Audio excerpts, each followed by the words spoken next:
hati-hatinya dengan kasus kekerasan di dalam rumah tangga. Karena kasus kekerasan dalam rumah tangga ini seperti tidak pernah selesai. Baru-baru ini dua artis mengaku mengalami kekerasan yang dilakukan oleh suami mereka. Thalita Latief akhirnya memilih mengajukan gugatan cerai. Nah, ini menariknya dan juga ironisnya, data dari Badan Pengadilan Agama Mahkamah Agung dari Januari hingga Agustus 2020 menunjukkan KDRT berada di urutan keempat sebagai faktor penyebab perceraian dengan jumlah lebih dari 3.000 kasus.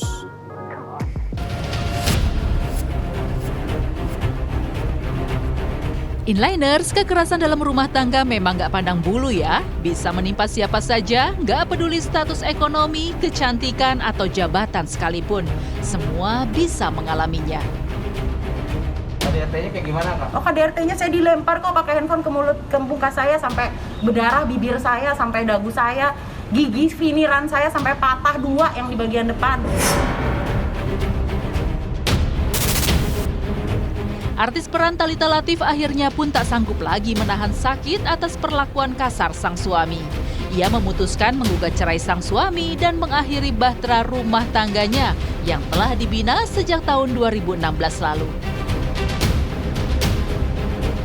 Di hadapan awak media, Dennis pun tak mau berkomentar mengenai permasalahan dalam rumah tangganya. Segala macam.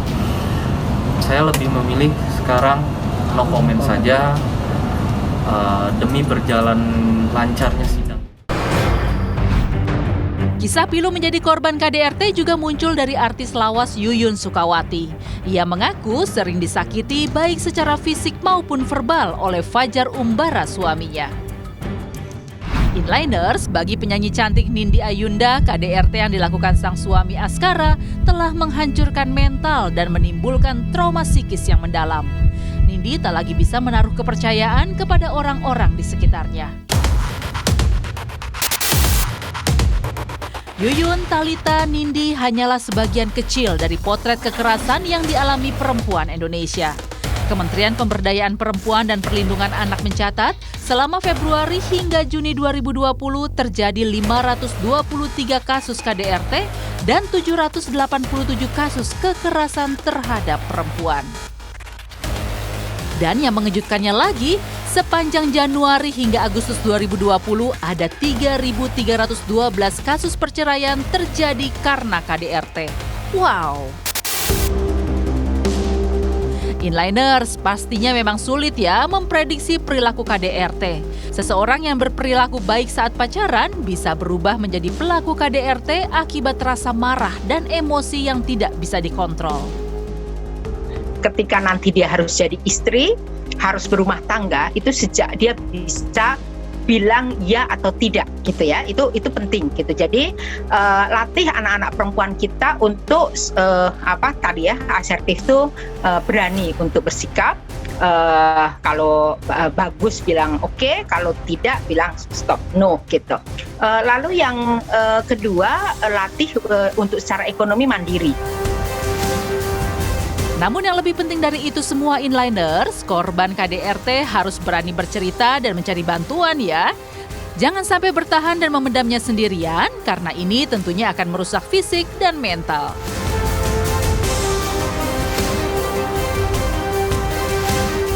Kebetulan beberapa hari yang lalu sih Put, aku bikin kayak thread gitu di Instagram soal pernikahan. Dan ternyata ada beberapa yang cerita ke aku soal pernikahan mereka gitu. Ada juga teman yang cerita bahwa di sosial media ada orang yang seolah-olah semuanya baik-baik aja. Happy-happy aja gitu. Padahal di baliknya si istri ini selalu report ke temanku bahwa dia habis mengalami KDRT. Bahkan dia memberikan foto wajahnya lebam karena dipukuli sang suami begitu. Nah setelah diusut lebih dalam, ternyata si perempuan ini nggak bisa lepas dari sang suami karena terikat secara ekonomi.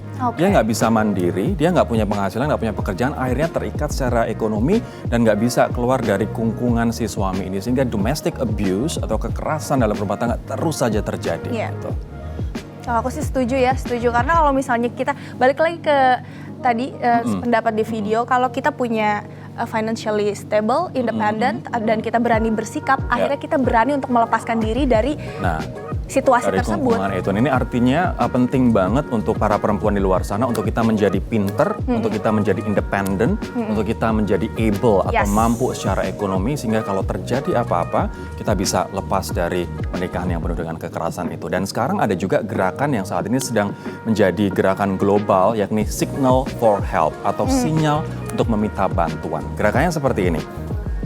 Jadi kita masukkan jempol seperti ini. Ini adalah sebuah bahasa isyarat sebagai pengganti apabila kita mengalami kekerasan, sebagai pengganti kita menghubungi polisi, kalau di luar negeri sebagai pengganti menghubungi 911, 911 begitu untuk menunjukkan kepada teman-teman kita bahwa hey, aku butuh bantuan, aku mengalami kekerasan, aku mengalami hal yang tidak mengenakan dalam rumah tangga atau domestic abuse itu, aku butuh bantuan kamu. Tolong kirim bantuan Tolong ya. kirim bantuan dan bagaimanapun caranya tolong bantu aku keluar dari situasi ini. Gerakannya simpel banget seperti ini. Iya. Signal for Help namanya. Yes.